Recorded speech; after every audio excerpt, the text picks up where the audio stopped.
Welcome to Love in Life, a guide to a positive mindset. My aim is to show you that the key to a happier and more positive mind is to love the life you have. We will look at tips and tools you can use to improve your mindset, and the best thing is, we'll all be on this journey together.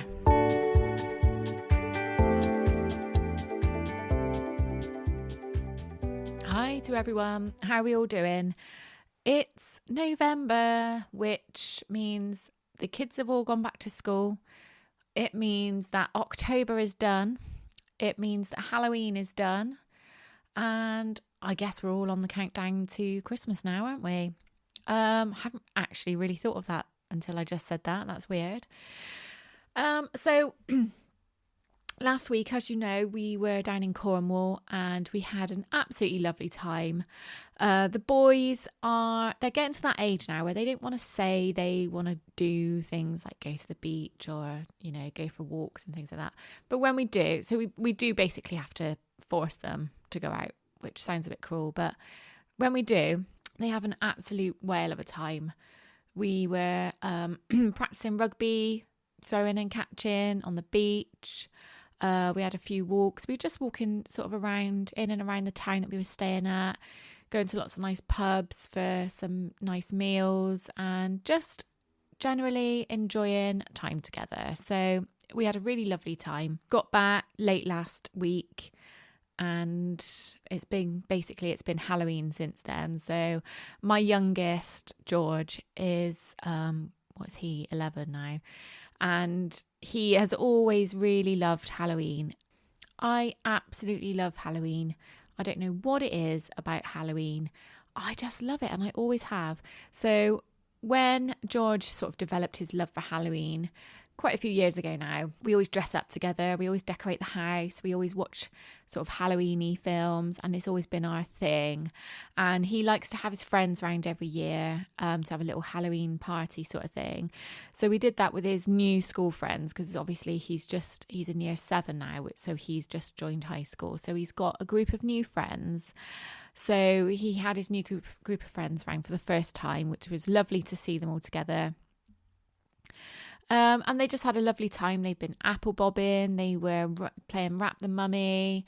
And we did this really cool game with them where you sort of hang donuts from a string and you basically have to have a competition to see who can eat the donut. Bear in mind, this is a swinging donut.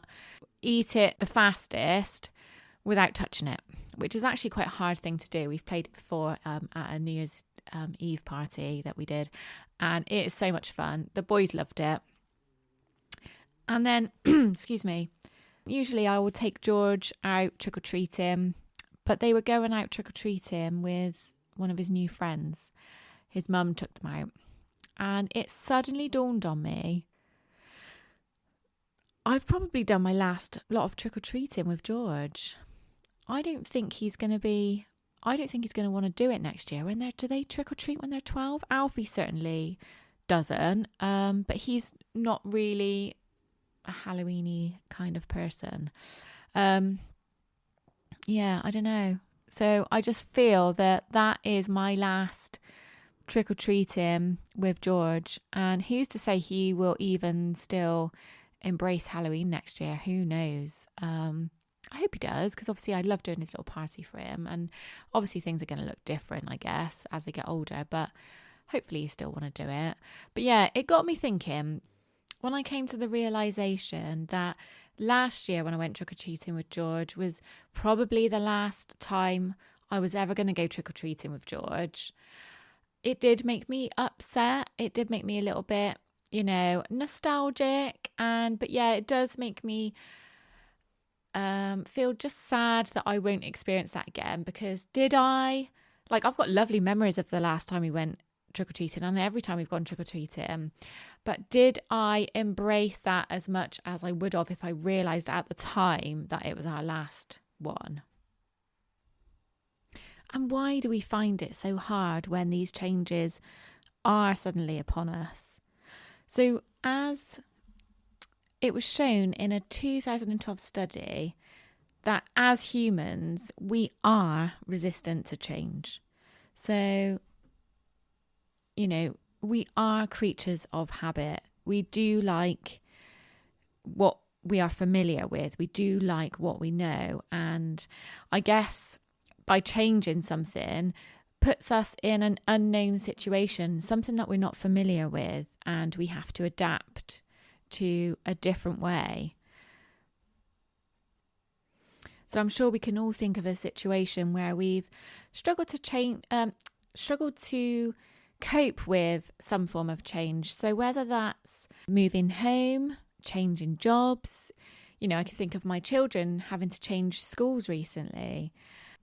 As parents, you feel sad about the thought of your kids growing up, and the different ways that they're going to need you in the future is going to be totally different to the way that they need you now. Maybe you've just found out that a friend or a family member is moving to a different area or even a different country, and you struggle to see how life's ever going to be the same again. I'm sure you can probably think of an example where you've had to deal with something that is changing or something that has changed without you realising, and you've struggled to deal with that change. So what are some ways that we may be able to deal with these changes better? I'm sure it probably won't surprise you to know that the first thing on my list is to write a gratitude list. Write a list of all the things that you're grateful for in this situation. So for me, obviously with me being, a little bit sad that I probably won't be taking George trick-or-treating again, I am grateful for all the times that I have been able to take him trick-or-treating. I'll look back at photos of the lovely times that we've sort of dressed up together and gone out together, and just appreciate the fact that we have been able to do those things. I've got the memories and George has got the memories, and that's the most important thing. So let's say that you are a little bit apprehensive about the changes a new job is going to bring for you. So maybe you can find the things that you're grateful for about your current job or your last job. So be grateful for the experience that is given you, whether it's led you to a new job or not. Be grateful for the life experience that it's given you. Be grateful for the opportunities that have come your way because of having this experience. Be grateful for the people that you've met through your previous job or jobs. And just be grateful for the opportunities that your new role is going to hand to you. I don't know, I'm just plucking things out of the air now, but try and write a list of all the things that you can think of that you are grateful that have come out of the situation that you are worried about changing. So that's the first thing we can do. The second thing we can do is to acknowledge that things are changing. So by this, I mean, put things into perspective. So again, going back to me and George and our lack of trick-or-treating in the future, I need to put into perspective the fact that he is growing up. And God, I'm proud of the fact that he's growing up. I'm proud of the job I've done of bringing him up so far. I don't want him to stay little forever. I want to see him develop into, and obviously this goes for both my boys, but obviously we're talking about the whole trick-or-treating at the moment. So I want to see what they are going to turn into in the future as they become teenagers and adults. So by putting things into perspective, it kind of allows you to accept that what has happened, and we've had a lovely time doing that. But now it's time to move on to the next step in your journey. So then something else that we can do after that, number 3, is look at what the future holds. So I'm looking forward to the fact that, as the boys do grow up, life does, whilst it does change, the older they get, the easier it gets, because my time is freed up a little bit more to do the things that I need to do for myself. So by looking at what the future holds, you can get excited for the next step. So maybe if you are moving, if you're relocating to somewhere that you're unsure about, somewhere that you don't really know, think about all the possibilities that could come from it. Think of all the people that you might meet. Think of all the memories you're going to make in your new house. So by focusing on what is possibly to come in the future, you are naturally thinking in a more positive way, because you're not thinking, when you're thinking of what could happen in the future, you're not thinking, well, hopefully you're not thinking, oh, well, by moving to this new area, I'm not going to know anybody, or I'm never going to make new friends, or I'm leaving everything behind. Hopefully you're able to look at the opportunity. Your natural way would be to look at the reasons why you're moving and the natural opportunities that are going to come from this. Whereas if we focus on why we're sad about things changing, then sadness might lead to a feeling of regret, like, oh, I wish I would have taken George out more, or wish I would have done this more. Do you know what I mean? Like, that is a naturally lower vibration than looking towards the future and thinking of all the good things that are going to come from it. So number 4 in things we can do to help us cope with change is to plan some fun things for yourself or for your family, and to incorporate some self-care. Going back to last week, incorporate some self-care into your week. So planning something fun, I guess really what that's doing is distracting you. But why not? Why not distract yourself from feeling sad or feeling anxious, however you're feeling about the change coming up. Plan something fun, because also that is going to raise your vibration, even if it just cheers you up for an hour. But if you manage to raise your vibration, you're much more likely to be able to look at things in a different perspective, like we just said. And then self-care, good old self-care, which none of us make enough time for, kind of has the same effect as planning something fun. Raises your vibration, depending on what kind of thing you do, having a massage, having a soak in the bath, or, going back to listen to last week's podcast and incorporating some of those self-care suggestions that I put forward last week. From my point of view, if we look at the big picture, the reason why I feel sad that I'm not going to be taking George trick-or-treating anymore, let's be honest, it's because the realization has just hit me that my kids are growing up and my life is changing, their life is changing. I know I've said it before, but the way they need me is changing. But as I said, that's great because it shows what a good job I've done of bringing them up. If they don't need me as much, it means that they're independent. That's bloody brilliant. But also, on top of that, it does free up time for me to have more time for self-care for myself, which is something I've openly admitted I do not do enough of. And I'm sure if you're honest, you could say exactly the same. Look out for my download on suggestions and tips of different forms of self-care. It's something that I'm in the process of putting together now after a couple of requests last week. So if it's not up by now, then just bear with me. It won't be long until I've got that up, and I will post the link for that in my Linktree account, which is the one that I post everywhere, and you can find the link to everything that I offer. Okay, so something fun and self-care. That was number 4. Number 5 on my list is let yourself grieve. So I mean, let yourself be sad.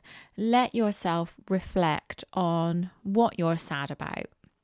And actually, all these things tie in really nicely together. So, for example, if you are reflecting on, let's say your best friend is moving to a different place and you're sad that you're not going to see her as often as you do now. Reflect on why you're sad, put things into perspective and understand why she's moving away, why her life is going to be better that she's moving away. Yes, of course she's going to miss you, but there's a reason why she's moving away, whether it's for a job for her, a job for her partner, or a different school for her kids. I don't know. I'm just trying to think of random examples here, but you know what I'm saying. And that will naturally lead you to thinking of things that you're grateful for. And then if you follow that up with a bit of self-care, then that is going to lift your mood. That is going to raise your vibration. So it is okay to think about why you're sad and just to sit with those emotions for a little while. But just remember, nothing is permanent and things might change. The most important thing is that you support, if you are in this situation, that you support your friend who is moving away. And for me, it's important that I support George in growing up and becoming a teenager, because he doesn't need me mourning the fact that I'm not going to take him trick-or-treating anymore. Do you know what I mean? Like, he's probably thinking, fucking hell, get a grip, Ma. He needs me to support the next stage of his life, which is going out with his friends on his own without me. I know, it's really hard for me to say. Number 6 is take advice and accept support wherever you can. So if somebody has been through a similar situation and they are offering you tips on how they dealt with that situation, then listen. You don't have to take that advice, but listen to it. It might give you a different perspective, a different way of thinking of it that you haven't come across yet.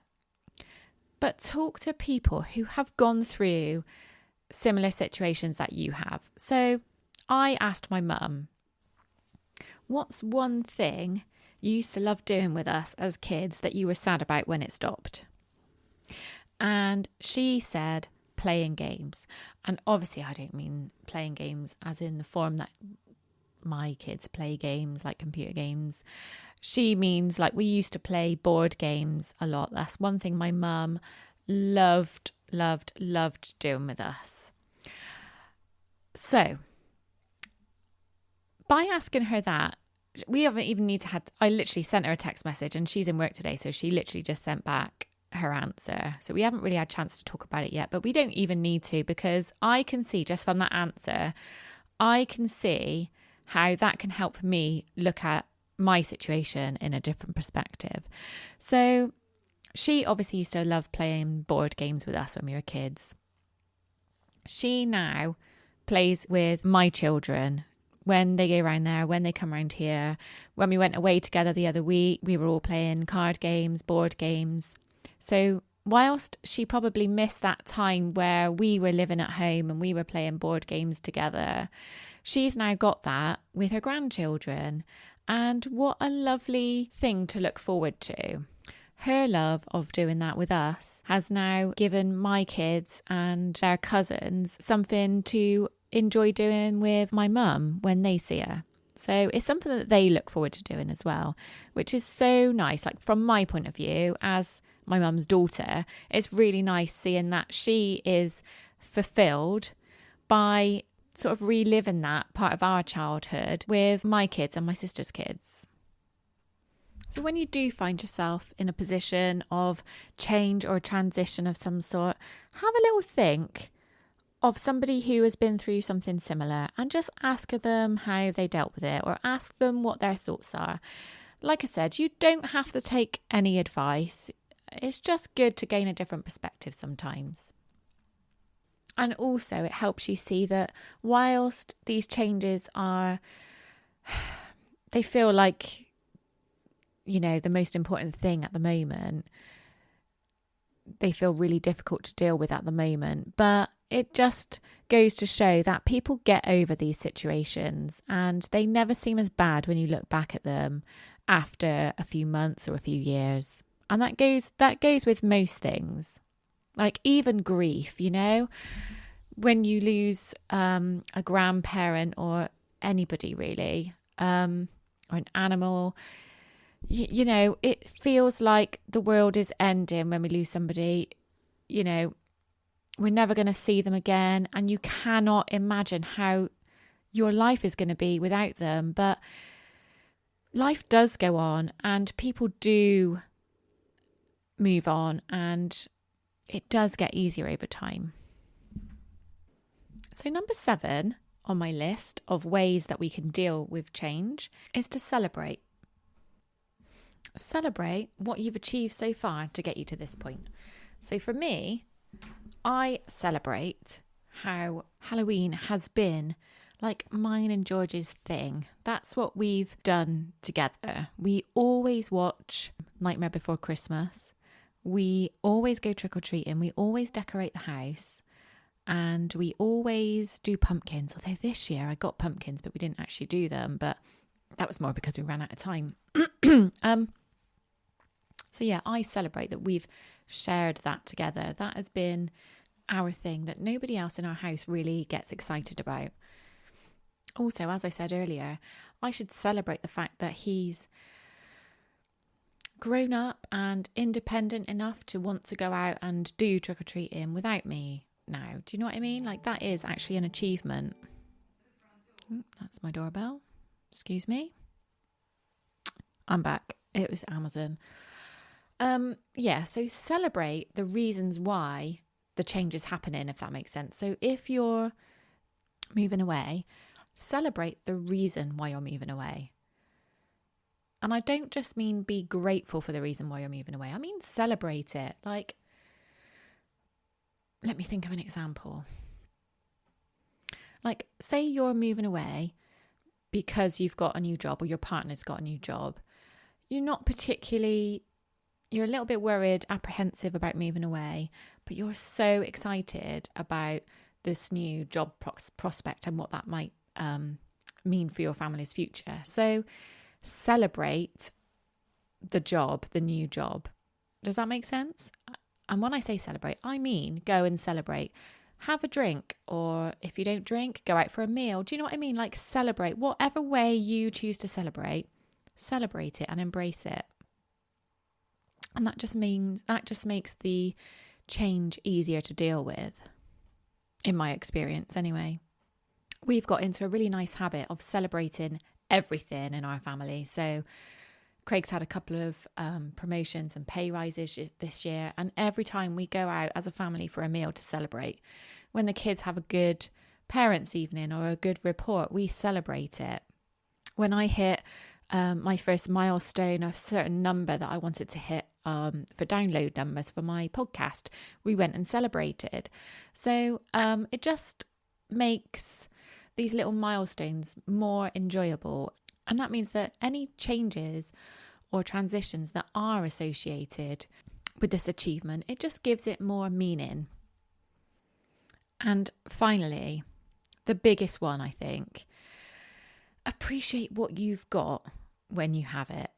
So this is one of those things that in hindsight is always easy to look back and say, oh God, I wish I embraced trick-or-treating more, although I have, but you know, for the purposes of this example, I wish I embraced it more. I wish I realised what I had.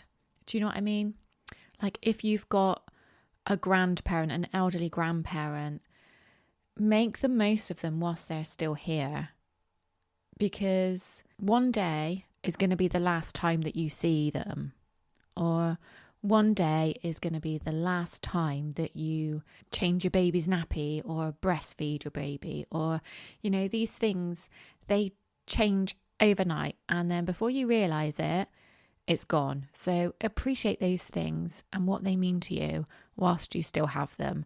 And this ties very nicely back around to gratitude, because if you are consistently being grateful for the little things that we don't even really think about, if you're grateful for those little things in life, then you're not going to regret them as much when they've gone. So I'm sure we can all think of something that has had its last time. And what I want you to do now is think of something else in your life that one day will be the last time that you do it or have it or see it. Do you know what I mean? And make the most of every single time that you do that thing, every time that you have that thing, every time that you see that thing. Make the most of it, be grateful for it and enjoy it. For me, this is seeing my nan. She doesn't go out very much, and if there's one thing I love doing with my nan, it's taking her out. I took her out to the garden centre on Monday and we had a lovely time. So, you know, I know time doesn't always permit, but whenever you can, try and make sure that you put extra effort in to do those things that you know aren't going to be there, because one day it won't be there anymore and you won't have a choice. So it just goes to show that life is too short. We have to do all the things we love and not have any regrets. So I'd love to know what you are going to make sure that you don't regret, what you are making the most of whilst you've still got it. Let me know on through my Instagram. Obviously, you can find this on the usual link in my show notes. And you've also, if you haven't got Instagram, that's fine. There's an option to email me. So yeah, get in touch. I'd love to know. So on that note, I can't go without my usual plug of follow me on Instagram. Please follow my podcast. Rate, review, subscribe. Frustratingly, all my reviews have disappeared from Apple Podcasts. So all that blooming begging I did the other week, they're gone. So if you could take the time to do me another review, that would be bloody fantastic, because I haven't got any now. I don't know. I have contacted them to see where they are, but you know, there we go. I'm not going to get upset about it. Do what I do, and hopefully I'll get some more reviews. So yeah, if you could do one for me, that'd be fantastic. Have a great week, everyone. And like I said, get in touch, and I'll see you next week. Bye-bye.